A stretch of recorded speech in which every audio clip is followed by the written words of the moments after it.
Wednesday night கோயம்புத்தூரில் தான் மழை கொட்டி தீர்த்துருச்சுன்னு பார்த்தா இப்போ அடுத்தது பொள்ளாச்சியில் ஆரம்பிச்சிருச்சு. ஏன்னா மழை நிற்கவே மாட்டேங்குது. இந்த மழைக்கெல்லாம் வெஜிடேரியன் ஃபுட் உள்ளே போகவே மாட்டேங்குது.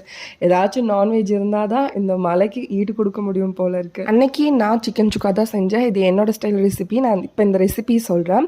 ஃபஸ்ட்டு 1 kg சிக்கன் எடுத்திருக்கேன். இந்த 1 kg சிக்கனுக்கு 8 வரமிளகா எடுத்துக்கலாம். இல்லை நீங்கள் காரம் நல்லாவே சாப்பிடுவீங்க அப்படின்னா தாராளமாக ஒரு 10 கூட எடுத்துக்கலாம். அது ஒரு 1 hour முன்னாடியே சுடு தண்ணியில் ஊற வச்சுருக்கேன். அதோட ஒரு 10லேருந்து 15 முந்திரியும் நான் சுடு தண்ணியில் ஊற வச்சுருக்கேன். அது ரெண்டும் ஊறினோடனே நல்லா ஒரு ஃபைன் பேஸ்ட்டாக அரைச்சி எடுத்துக்கலாம். அதை நம்ம க்ளீன் பண்ணி வச்சுருக்க சிக்கனோட ஒரு ஸ்பூனில் விட கொஞ்சம் கம்மியாக இஞ்சி பூண்டு போட்டு அந்த பேஸ்ட்டு போட்டு மேரினேட் பண்ணிக்கலாம். இதை நான் ஒரு 2 hours ஃப்ரிட்ஜில் வச்சு மேரினேட் பண்ணி எடுத்திருக்கேன். அப்புறம் ஒரு கடாயில் தேங்காய் எண்ணெய், 1 kg சிக்கனுக்கு கண்டிப்பாக 1/4 கிலோ சின்ன வெங்காயமாவது இருக்கணும். அப்புறம் உங்களுக்கு தேவைங்கிற அளவுக்கு இஞ்சி பூண்டு கட் பண்ணி போடுங்க, பேஸ்ட்டாக போடாதீங்க. ஏன்னா இதெல்லாமே கடிச்சு சாப்பிடும் போது தான் இந்த சுக்காவுக்கு டேஸ்ட் கிடைக்கும். ஆஸ் யூஷுவல் சிக்கனை போட்டு பரட்டி வேக வச்சு எடுத்தால் தயார்.